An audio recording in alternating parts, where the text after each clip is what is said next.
I never aspired to be a Muslim. I didn't even want to be a Christian. The whole concept of organized religion was distasteful. I sought to use my mind, not resort to some ancient book for assistance in living my life. If you had offered me millions of dollars to join one faith or another, I would have declined. One of my preferred authors was Bertrand Russell, who maintained that religion is little more than superstition and generally harmful to people. He believed the religious outlook served to inhibit knowledge and promote fear and dependency, in addition to being accountable for much of our world's wars. I remember laughing out loud while reading Hey, Is That You, God? By Dr. Pascal, in which he derided the concept of God through satirical dialogue. It all seemed so logical. Thinkers like us were surely above religious devotees, I thought smugly. I wanted to systematically prove religions were no more than a hoax. I purposefully set out to do just that.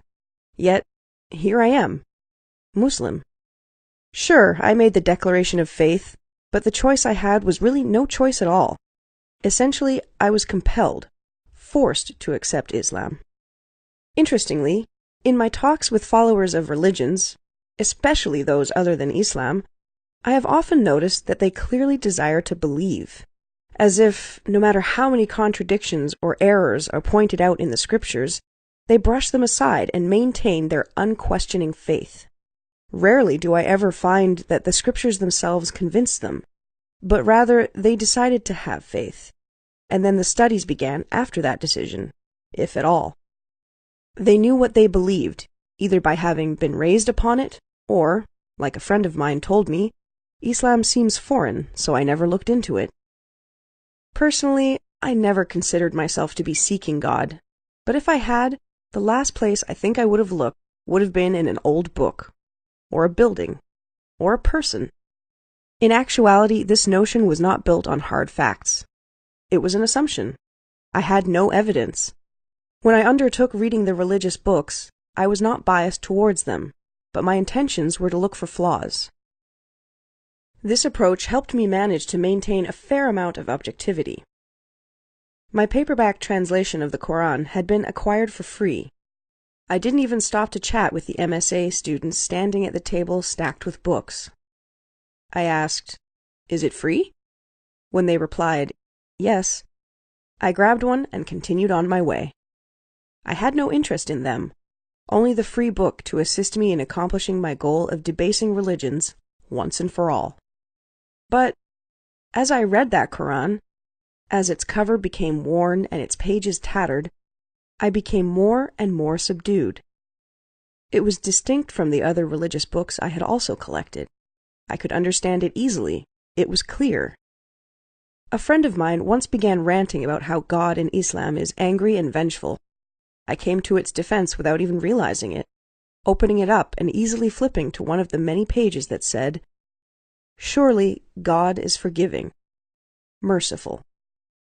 It was as if the Quran was speaking to me directly, responding to my life. It was an old book, but somehow it was entirely relevant. The Quran was appealing to my intellect, offering me signs and then telling me to think, to ponder and consider.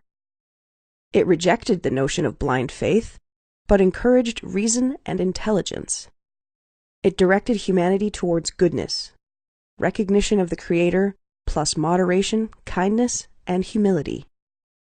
After some time and life-changing experiences, my interest intensified. I began reading other books about Islam.